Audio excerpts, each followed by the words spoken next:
Assalamualaikum warahmatullahi wabarakatuh. Perkenalkan, nama saya adalah Agustina, NIM 11211686, kelas K321 MNR.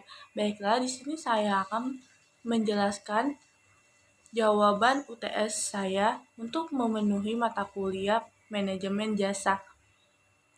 Dosen pengampu Bapak Wijanako Agus Wibowo SE MSI. Soal yang pertama yaitu sebutkan dan jelaskan mengenai unsur-unsur desain jasa.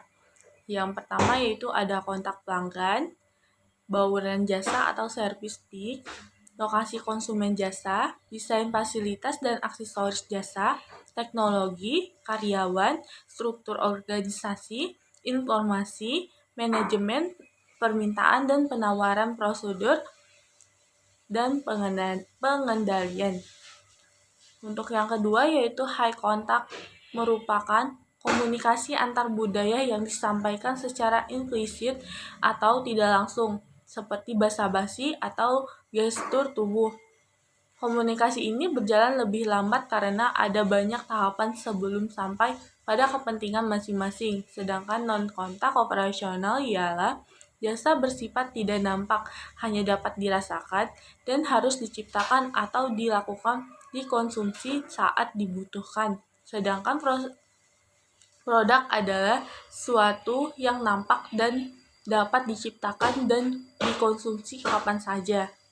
Untuk yang ketiga yaitu ada reliability, yaitu keandalan, responsiveness, ketangkapan, kompetensi, kemampuan, akses, mampu diperoleh, courtesy, keramahan, communication, komunikasi, reliability, dapat dipercaya, sama security, yaitu keamanan. Untuk yang kesembilan, understanding, dan yang atau memahami pelanggan. 10 yaitu tangible, bukti nyata yang kasat mata. Untuk kehandalan merupakan kemampuan untuk memberikan pelayanan yang sesuai dengan janji yang ditawarkan.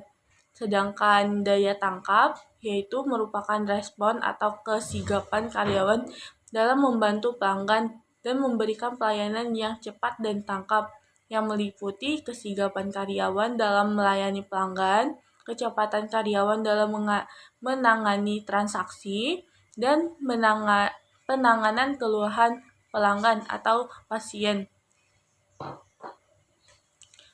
Jaminan yaitu meliputi kemampuan karyawan atas pengetahuan terhadap produk secara tepat, kualitas keramah-tamahan, perhatian, dan kesopanan dalam memberi pelayanan, keterampilan dan memberikan informasi, kemampuan dalam memberikan keamanan di dalam memanfaatkan jasa yang ditawarkan, dan kemampuan dalam menanamkan kepercayaan pelanggan terhadap perusahaan.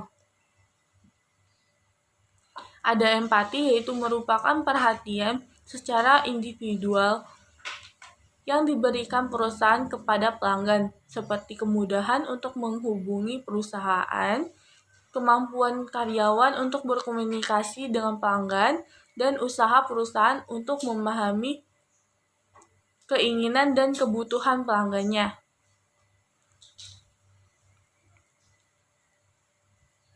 Untuk yang selanjutnya yaitu segmentasi pasar. Secara demografis, segmentasi pasar berdasarkan peta demografis adalah ketika Anda membagi pelanggan menjadi beberapa kelompok berdasarkan informasi demografis mereka, seperti usia, pendapatan, jasa kelamin, tingkat pendidikan, lajang atau menikah, ras, jabatan, agama, dan banyak lagi.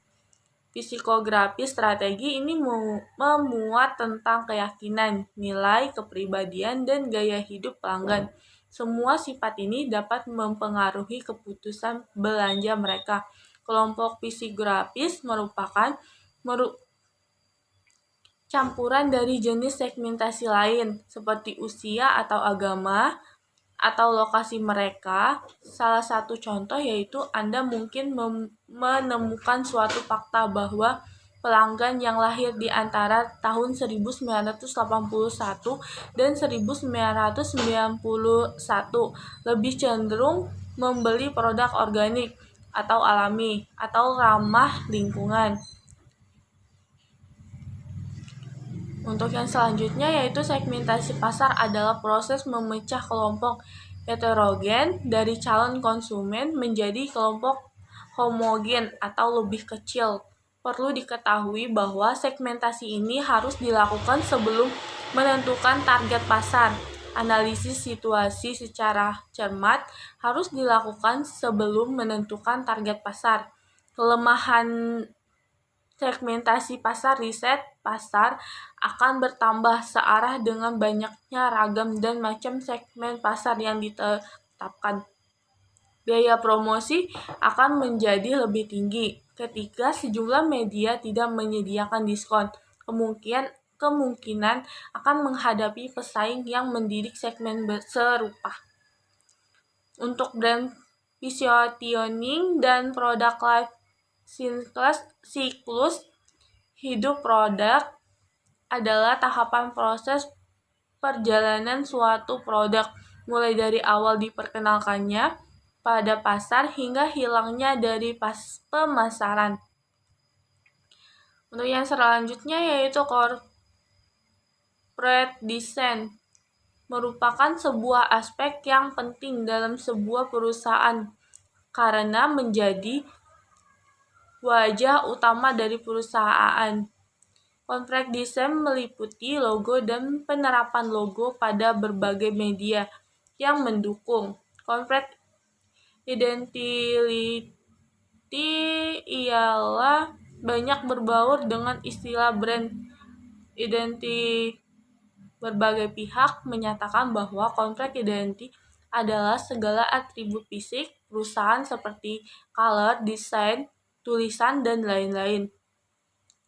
Banyak sumber menyatakan bahwa corporate identity terdiri dari 3 bagian, yaitu visual atau desain, yaitu meliputi logo, seragam atau color, communication yaitu advertising, public relation, dan lain-lain, behavior yaitu nilai-nilai perusahaan, budaya perusahaan, dan lain-lain. Tentang hal ini saya juga bisa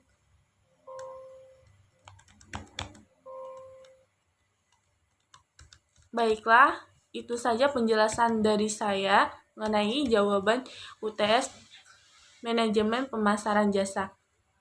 Baik, lebih kurangnya saya mohon maaf. Wassalamualaikum warahmatullahi wabarakatuh.